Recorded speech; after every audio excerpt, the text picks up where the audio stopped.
안녕하세요. 오토기어 김정민입니다. 전기차 플랫폼이 왜 이렇게 폭넓을까요? 이상하잖아요.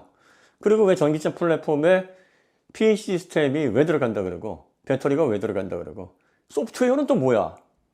말이 돼? 내연차 시절에는 그런 말 안 했잖아. 자, 내연차 시절과 전기차 시절의 자동차의 설계 핵심이 완전히 바뀌었기 때문이에요. 독일이 전기차를 못한다는 것을 이해 못하시는 분들이 많을 거예요. 독일의 지멘스, 프랑스의 고속전철, 전기 모터 만드는 기술이야 뭐. 직류 발전기를 인류 최초로 만든 회사가 지멘스, 독일 회사입니다. RPM 높이는 거요? 뭐 전기 모터는 회전수 2만 1000 RPM 이건 껌입니다. 이거 높이는 거 어렵지 않아요. 2만 RPM이 뭐예요? 그리고 전기 모터도 이게 전기전자제어로 작동을 하지만 어쨌든 이것도 기계 장치잖아요. 구조는 전자기 유도로 돌아갈 뿐이지 독일이 못할 이유가 없잖아요. 그죠? 근데 왜 헤맬까요? 이게 포인트예요. 자, 전기 모터를 하드웨어에서 쓸만하게 훌륭하게 만들어줄 수 있는 회사는 지금 많습니다.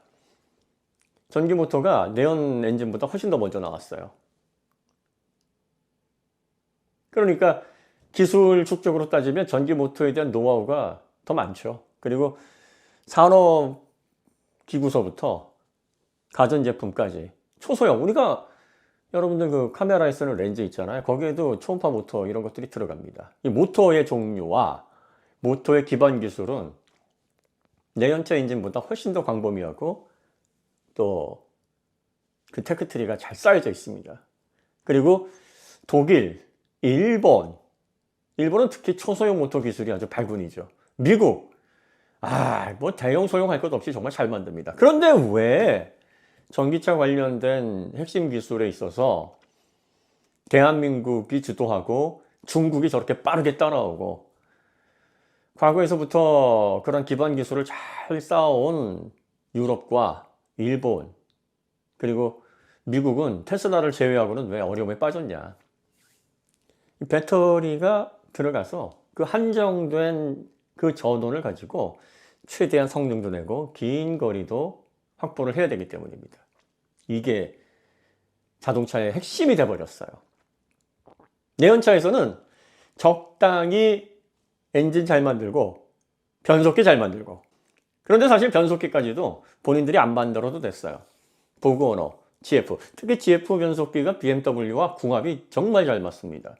그러니까 자동차 회사라고 하면 한마디로 말하면 엔진 잘 만드는 회사 이렇게 보시면 됩니다. 엔진만 잘 만들어서 이 파워트레인만 정말 걸출하게 생산을 해내면 나머지는 협력사에서 다 갖다 붙여서 자동차를 만드는데 문제가 없습니다. 그러니까 기계공학 시절의 자동차는 이게 플랫폼이라는 그런 명칭이 아주 복잡하게 사용될 필요가 없었어요. 물론 2012년에 MQB가 나오면서부터 본격적으로 이 내연차도 플랫폼이 복잡해졌습니다.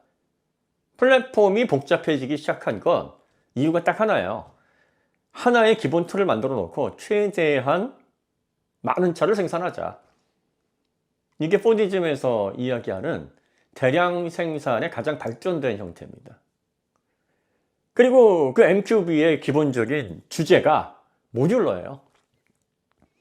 이 플랫폼을 확장해서 여러 차종에 쓰려면 모듈러 설계가 가능해야 됩니다. 모듈러라는 건 모듈을 막 바꿔 낀다는 게 아니에요. 해당 부분을 대체할 수 있는, 넣고 빼고 원가를 절감해서 좀 더 저렴한 차에 그 부분을 갖다가 집어넣어도 그 전체적인 조화가 깨지지 않는 거예요. 그리고 또 비싼 부품을 가져다가 좀 더 고급스럽게 그 부분에 채워 넣어도 그 밸런스가 깨지지 않는 겁니다. 그러니까 같은 기반으로 다양한 차종을 낼 수 있는 MQB가 플랫폼 중에서는 가장 내연차 시절에 진보한 플랫폼이었죠. 그래서 소형 폴로서부터 대형 아틀라스까지 정말 그 하나의 플랫폼으로 멋진 차들이 막 줄줄이 나왔어요. 자, 그런데 전기차 시대가 되니까 엔진 잘 만드는 회사가 더 이상 자동차 시대를 선도하는 그 내연차의 흐름이 딱 끊기고 새로운 시대로 들어갑니다. 모터 만드는 기술은 별 차이가 없다고 보시면 됩니다. 지금 유럽의 전기차들도 아니 모터 회전수만 높인다고 하면 3만 4만 갈 수 있어요. 근데 뭐가 문제냐? 제어가 문제예요. 이 영구자석을 쓰는 PMSM 모터, 동기용 모터 영구자석이 들어가는 이 모터에서는 이 정토크 구간과 정출력 구간이 있어요. 그런데 이 회전수가 이제 정출력에서 쭉 높아지면서 뭘 해야 되냐면 역기 전력을 제어해야 됩니다. 약계자 제어를 해야 되는 거예요. 근데 이 약계자 제어가 회전수가 높아지면 높아질수록 효율 부분이 박살이 나버립니다. 그러니까 무조건 출력을 높이려고 전기 모터를 강하게 만들어도 이게 회전수를 높일수록 이 역기 전력을 출력과 효율 사이에서 잘 제어를 해야 되는데 이게 어려우니 무조건 회전수를 높일 수가 없는 거예요.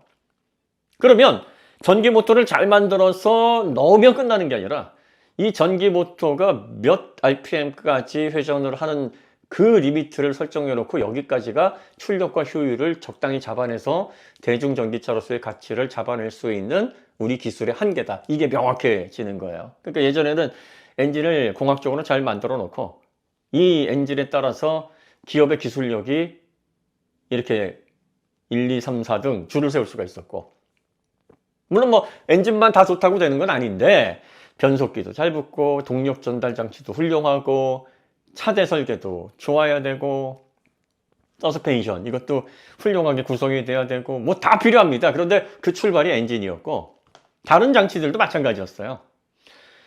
잘 만들어서 기계적으로 완성도를 높이고 소프트웨어가 점차 범위를 넓혀나가긴 했지만 잘 만든 기계 장치를 무색하게 할 만큼 좌지우지하는 요소가 절대로 아니었기 때문에 일단 공학적으로만 잘 만들어 놓으면 그러면 우리께 최고 이렇게 할 수가 있었어요.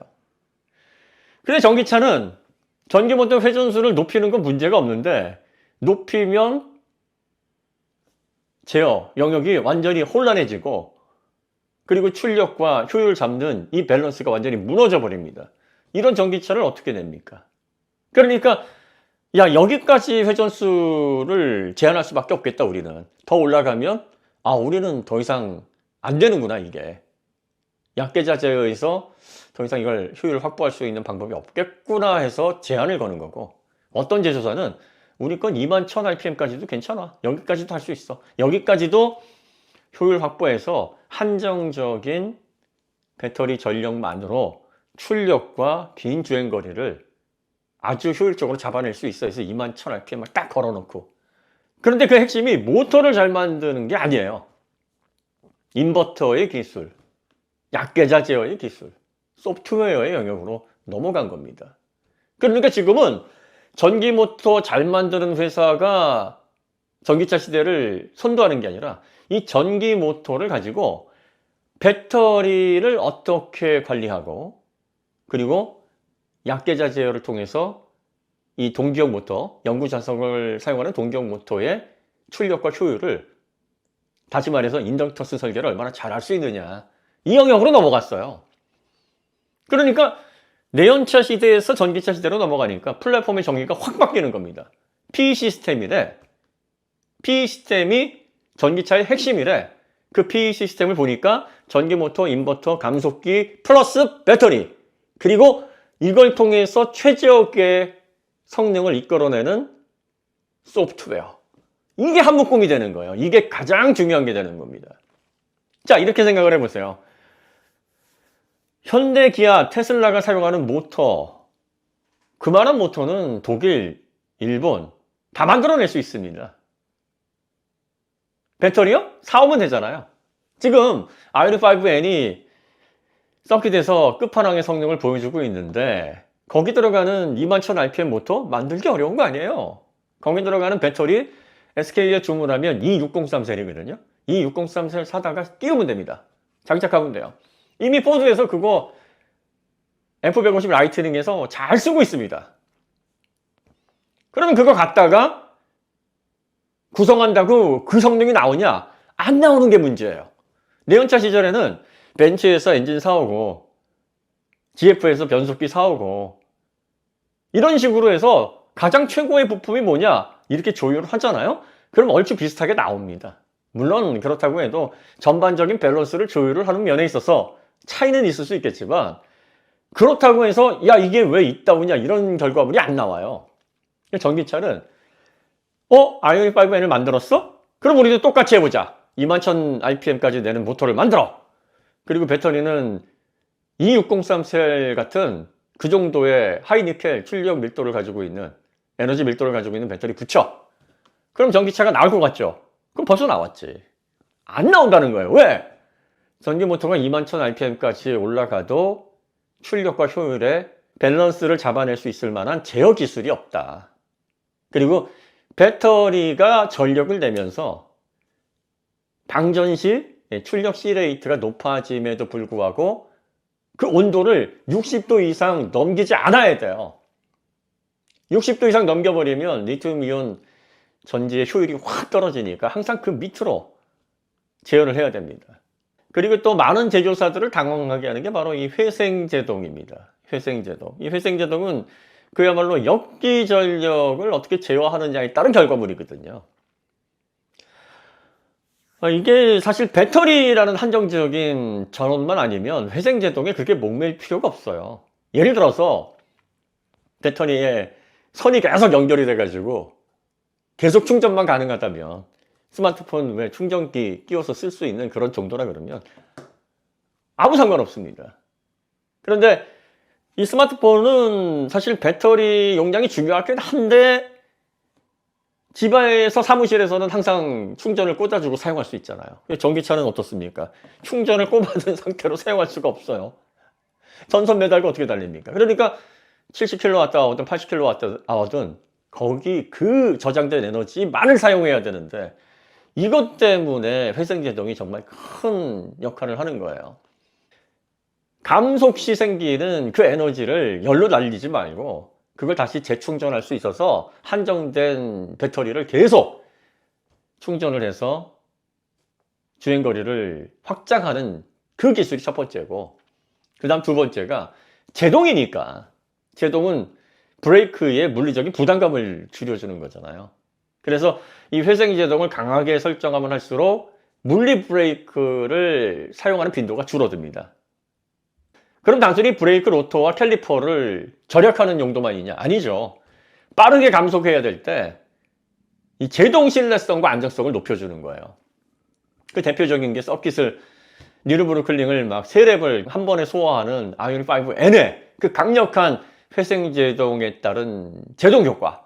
그래서 결국은 2.2톤이나 되는 그 무거운 전기차가 서킷에서 막 자유자재로 달리는 그런 황당한 장면들을 보고 제조사들이 깜짝 놀라는 그 결과물이 나온 겁니다. 이 회생제동을 하려면 이 역기 전력을 출력에 크게 영향을 주지 않으면서도 효율을 확보할 수 있으면서 제동 효과를 크게 볼 수 있게 이 모든 것들을 다 잡아내야 되는데, 그래서 이 회생제동에 대한 확실한 해법, 다른 제조사들보다 또 앞서가는 기술적인 포인트를 잡지 못하는 제조사들은 같은 모터와 같은 배터리를 써도 경쟁력에 있어서 확 떨어지는 결과가 나올 수밖에 없는 거예요. 자, 그러면 상품성을 좌지우지하는 기술에서 가장 중요한 포인트가 결국은 전기차에서 가장 강조되어야 될 기술의 핵심이지 않습니까? 그걸 빼고 전기차를 논할 수가 없는 거예요. 그러니까 전기차 플랫폼이 이제는 PE 시스템부터 시작을 해야 된다. 근데 PE 시스템이 하드웨어가 사실 중요한 게 아니라, 하드웨어는 이제 전기차 시대로 가면, 왜 그런 얘기 들어보셨죠? 웬만하면 전기차 다 만든다고. 그게 왜 그런 얘기를 하냐면, 전기차를 만들기 위한 전기 모터나 그 인버터 기초적인 기술이나 그리고 배터리 관련된 그 구조와 제어, 이런 것들은요, 웬만한 수준까지는 크게 어렵지가 않아요. 근데 이게 평균을 넘어서서 업계를 선도하는 수준으로 가려고 그러면 이건 완벽하게 소프트웨어 영역이다 보니까 그걸 잘 준비하고 그 기술 기반을 갖추지 않으면, 그러면 더 이상 선도할 수가 없어지는 겁니다. 왜 전기차 플랫폼에서 소프트웨어가 첫 번째로 중요시 여기는 포인트가 되어야 되느냐? 자동차 시장을 지배해왔던 파워트레인의 중심이기 때문이에요. 자동차 엔진 빼고 얘기할 수 있어요? 변속기 빼고 얘기할 수 있습니까? 엔진과 변속기가 먼저 들어와야 되고 그 다음에 구조물 이렇게 논하지 않습니까? 그러니까 전기차 시대에는 전기 모터, 배터리가 중심이 아니라 전기 모터와 배터리를 어떻게 PE 시스템의 완성도를 높이기 위해 제어를 하느냐의 문제예요. 이게 만약에 그 영역이 아니었다 그러면 독일이 못할 리가 없어요. 유럽이 못할 리가 없고 일본이 못할 리가 없습니다. 얼마나 전기 모터 잘 만들고, 물론 배터리는 좀 못하지만 사실 이 배터리 같은 경우에는 그냥 사오면 되잖아요. 만약에 제어가 문제가 없다 그러면 붙이면 되는 겁니다. 붙여서 될 문제가 아니니까. 그럼 왜 고속전철 잘 만들고 그 외에 전기 모터 들어가는 뭐 발전기라든지 초소형 초음파 모터라든지 이런 거 다 잘하는데 그럼 왜 그걸 못하냐? 전기차는 배터리의 전력이 한정적이고 전원을 계속 공급할 수가 없으니까 이제 그 배터리의 70kWh, 80kWh 이 전력을 가지고 결과를 내는 그 결과물로 결판이 나기 때문이에요. 누구는 84kWh 배터리를 가지고 650마력의 출력을 내고 그리고 회생제동을 통해서 2.2톤을 자유자재로 다루고 주행거리도 아주 대단하진 않지만 야 그래도 이 정도 나오네 여기까지 다 뽑아내고 누구는 그보다 더 큰 배터리 쓰는데 모터 회전수는 약계자 제어의 어려움 때문에 더 못 올리고 회생제동은 더 못 걸고 출력도 그래서 떨어지거나 수치적으로는 높지만 그 출력 유지력이 오래가지 못하고 배터리의 온도를 잘 제어하지 못하니까 서킷 들어가서 한 2랩도 못해서 출력 제한이 걸리고 이런 결과물이 극명하게 갈리는 겁니다. 그래서 전기차를 보실 때 왜 PE 시스템에 여러분 모터만 있는 게 아닙니다. 모터, 인버터, 감속기, 배터리까지예요. 그리고 이 하드웨어를 극강의 효율로 뛰어난 밸런스로 끌어올리는 그 소프트웨어까지가 PE 시스템이에요. 그러니까 이게 왜 전기차 시대에서 첫 번째 항목으로 거론이 되는지 여러분들이 그 점을 꼭 기억하셔야 됩니다. 하드웨어가 중요한 시대가 이제 끝났어요. 그러면 플랫폼에 대한 정의도 바뀌어야 되는 거예요. 왜 BMW도 아키텍처, 르노도 아키텍처, 현대도 아키텍처, 이제 GM도 이제 아키텍처라고 들고 나올 겁니다. 왜 아키텍처를 플랫폼 대신 쓰냐면 이제 아키텍처가 곧 플랫폼으로 통용되는 시대가 됐습니다. 소프트웨어와 하드웨어의 기반 기술 전체를 전기차에 담아내야 돼요. 그래서 EGMP 홍보 문구에도 보시면 EGMP 설명할 때 제일 먼저 뭘 설명하냐면 PE 시스템, 일체형 PE 시스템. 그 하드웨어만 설명하는 게 아니라 이걸 어떻게 잘 제어하기 위해서 인버터는 어떻게 설계를 했고 감속기는 어떻게 붙였고 발열 제어를 하기 위해서 인테그레이티드 감속기 오기를 어떻게 냉각을 하며 배터리는 어떻게 구성되어 있고 배터리 BMS는 어떻게 되어 있고 800V로 충전은 어떻게 이루어지고 이걸 가장 먼저 설명을 한 거예요. EGMP 플랫폼 설명의 이 부분을 제일 먼저 제일 길게 설명을 하고 있는데 이걸 빼면 안 돼요. 이게 첫 번째예요. 그리고 나서 뭘 설명을 합니까? 그리고 나서 세시, 그리고 나서 충돌 안전성, 그리고 나서 링크 구조 뭐 이런 것들이 일부분인데 PE 시스템보다 뒤에 왔다라는 건 PE 시스템보다 우선순위에서 플랫폼을 구성하는 요소로는 뒤에 선다 이런 얘기입니다. 그래서 전기차 시대에는요 여러분들이 하드웨어에 목을 매실 필요가 없어요. 하드웨어는 사실 전기 모터든 배터리든 각각의 기업에서 좋은 거 얼마든지 만들어 줄 수 있습니다. 이제 그걸 가져와서 인버터를 어떻게 만들어서 그걸 잘 제어할 것인가, 그리고 배터리의 온도 제어를 얼마나 잘 할 것인가, 회생제동을 얼마나 적극적으로 걸어서 주행 중에 최대한 에너지 효율을 확보하면서 이 제동이 굉장히 중요합니다. 전기차는 배터리가 엄청나게 늘어나기 때문에 이 무게 증가에 따라서 디스크 브레이크에 부담을 굉장히 많이 주거든요. 그 열화를 최대한 늦춰주면서 안정성을 확보할 수 있는 정말 필수적인 요소입니다. 자동차의 3대 요소가 뭐예요? 잘 달리고 잘 돌고 잘 서는 건데 그 중에 제일 중요한 게 잘 서는 거예요. 회생제동이 그 잘 서는 거를 만들어주는 가장 중요한 기반 기술입니다. 그러니까 에너지를 최대한 잘 사용할 수 있도록 효율을 높여줌과 동시에 자동차의 안정성을 확보하는 굉장히 중요한 요소예요. 그런데 이 회생제동은 역기전력을 제어하는 문제, 약계자 제어 영역이에요. 근데 이게 너무나 지금 내연차 업체에서 힘들어 합니다. 그걸 누가 제일 잘하느냐가 결국은 영구자석 동기형 모터를 사용하는 지금의 전기차의 구조에서는 기술을 선도하는 업체와 따라가는 업체가 구분되는 포인트가 되는 거예요. 아이오닉 5N이 그걸 잘해서, 바로 그걸 잘해서 인덕턴스 설계, 그리고 또 회생제동 관련된 또 열 제어, 파워트레인의 전기전자 소프트웨어 제어, 이걸 잘해서 우뚝 선 거예요 지금 그 세그먼트에서. 그러니까 이런 기술적인 포인트를 여러분들이 잘 알고 계시면 전기차 시대의 플랫폼이 왜 이렇게 광범위해졌지? 이런 개념을 잡으실 수가 있고, 단순히 일부분만 가지고 전체의 플랫폼을 정의하는 그런 오류에서 벗어나실 수가 있다. 이런 점들을 다시 한번 말씀드립니다. 독일, 일본, 하드웨어가 지금 없어가지고 전기차 못 만드는 게 아니에요. 그리고 하드웨어만 잘 만들면 전기차가 우수하다 그랬으면 하드웨어 잘 만드는 기존 레거시들이 절대로 헤매지 않습니다.